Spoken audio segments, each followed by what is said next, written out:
में पहले बड़ी खबर, आज होगी बीजेपी पार्लियामेंट्री बोर्ड की बैठक। तीनों राज्यों के बीजेपी पर्यवेक्षकों के नाम तय होंगे आज।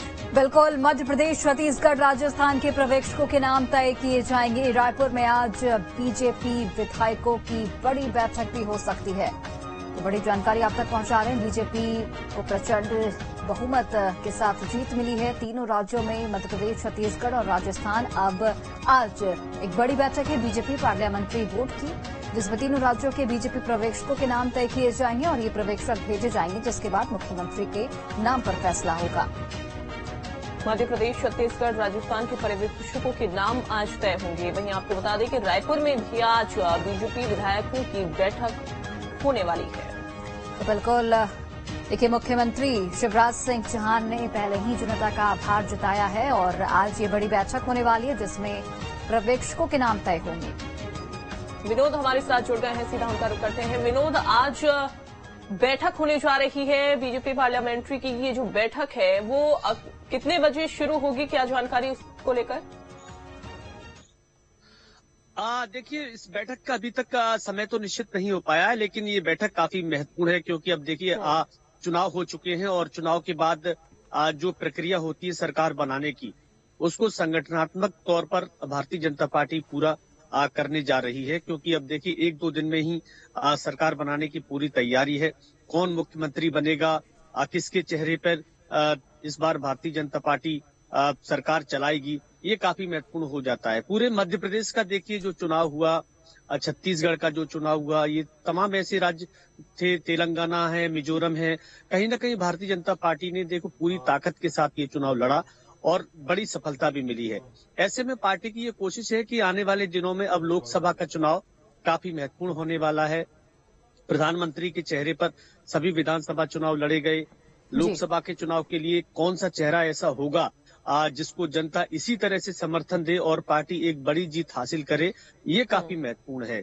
जो विधायक दल का नेता बनेगा, वो विधायक दल का नेता भी ऐसा हो जिस पर जनता लगातार विश्वास जताती रहे और प्रधानमंत्री नरेंद्र मोदी पर भी वो आस्था जताए। इस तरह का नेता संभवतः विधायक दल का चुना जाएगा भारतीय जनता पार्टी का। हो सकता है उस पर सहमति केंद्र के द्वारा बनाई जाए। ये सारी चीजें उस मीटिंग में ही तय होंगी, क्योंकि लोकसभा चुनाव पर अब भारतीय जनता पार्टी की कह सकते हैं कि पूरी नजर है।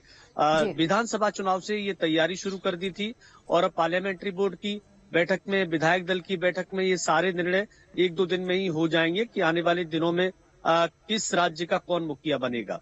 बिल्कुल बिल्कुल विनोद, लौटती हूं मैं आपके पास। हमारे साथ नीलम भी जुड़े हुए हैं भोपाल से, हमारी सहयोगी। नीलम, आज जो बड़ी बैठक होने वाली है, महत्वपूर्ण बैठक है, क्योंकि पर्यवेक्षकों के नाम का इसमें फैसला होगा और जो 3 राज्य बीजेपी ने जीते हैं, बड़े राज्य जीते हैं बीजेपी ने, और इन 3 राज्यों में बीजेपी के पर्यवेक्षक जाएंगे और वहां पर सीएम कौन बनेगा उस पर मुहर लगेगी। अगर मध्य प्रदेश की मैं बात करूं तो वहां पर शिवराज सिंह चौहान के अलावा कोई विकल्प दिखता है क्या? जी बिल्कुल, देखिए ये सवाल जो है शुरुआत से ही उठ रहा था कि मध्य प्रदेश में अगर मुख्यमंत्री शिवराज सिंह चौहान नहीं बनेंगे तो कौन बनेगा। और जिस तरह से जब बीजेपी ने अपने 7 सांसदों को और कैलाश विजयवर्गीय को उतारा था, तो लग रहा था कि ये सभी नाम तो वो हैं जो सीएम इन वेटिंग में है। हालांकि अब स्थितियां कुछ और नजर आ रही है। जिस तरह से जीत का सेहरा बीजेपी के सिर पर बांधने का सबसे ज्यादा श्रेय मुख्यमंत्री शिवराज सिंह चौहान को दिया जा रहा है, तो ऐसे में तो कयास यही लगाए जा रहे हैं कि हो सकता है कि पार्टी एक बार फिर से सीएम पद के लिए उन पर भरोसा जताए। हालांकि इस पूरी बात को लेकर के आज मंथन होने जा रहा है और बीजेपी जो इस बात के लिए जानी जाती है कि वो अमूमन ऐसे कदम उठाती है जिसका किसी को भी जो है अंदाजा नहीं होता। फिर चाहे हम किसी भी राज्य में देख ले, मुख्यमंत्री के चेहरे की बात करें तो, और तीनों ही राज्य छत्तीसगढ़, राजस्थान और मध्य प्रदेश में इस बार के चुनाव में मुख्यमंत्री का चेहरा घोषित नहीं किया गया था। एक क्वेश्चन मार्क नजर आ रहा था कि अगर पार्टी सत्ता में आती है तो मुख्यमंत्री कौन होगा। विकल्प की बात अब भी हम नहीं कह सकते, क्योंकि ज्योतिरादित्य सिंधिया को विकल्प के तौर पर देखा जा रहा था। पर वो साफ तौर पर मना करते हुए नजर आए हैं। जब भी उनसे मुख्यमंत्री बनने की बात कही जाए तो वो यही कहते हैं कि उन्हें इस पद के लिए कोई लालसा नहीं है, पार्टी जो जिम्मेदारी देंगी वो निभाएंगे। वो कभी भी सीएम की रेस में ना तो थे और ना ही वो रहने वाले हैं। तो अब ये सवाल उठना लाजमी भी है कि जब इतने प्रचंड बहुमत से मध्य प्रदेश में पार्टी ने इतनी बड़ी वापसी की है, क्योंकि देखिए 2013 के बाद एक 10 साल का गैप, 2023 में इतनी बड़ी वापसी होना जाहिर तौर पर पार्टी के लिए उत्साह के साथ साथ एक बड़ी जिम्मेदारी भी है कि अगले 5 साल का वो रोड मैप किस तरह से तैयार करती है।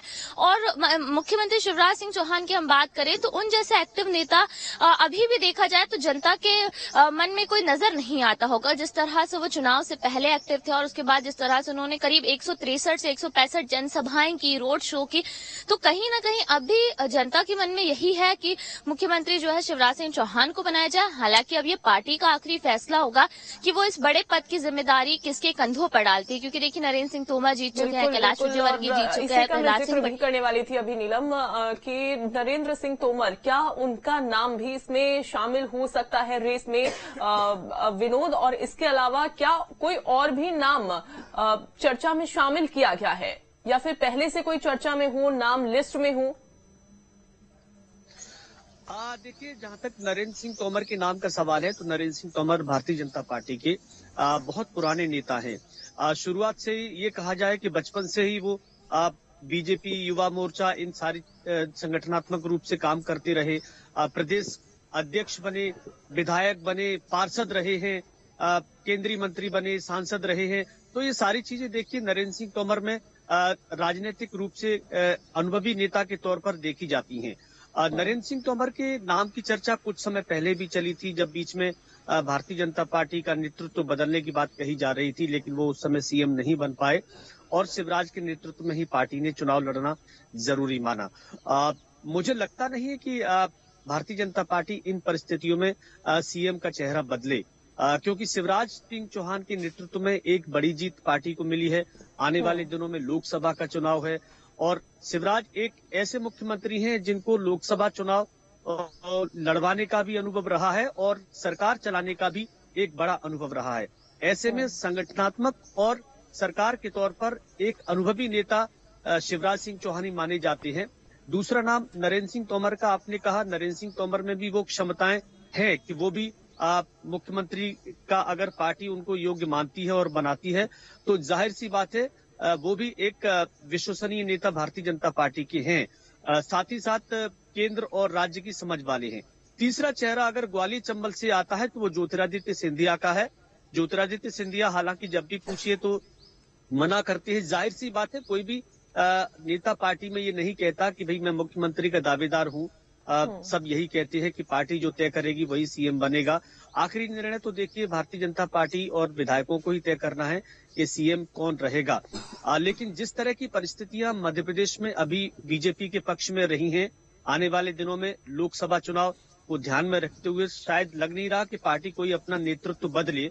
फिर भी इंतजार करना होगा कि अगर कुछ ऐसा निर्णय होता है तो जरूर चौंकाने वाला निर्णय होगा। बिल्कुल विनोद, बहुत बहुत धन्यवाद आपका तमाम जानकारी हम तक पहुंचाने के लिए, और नीलम आपका भी बहुत बहुत धन्यवाद। तो जिस तरीके से आज एक बड़ी बैठक होने वाली है, पर्यवेक्षकों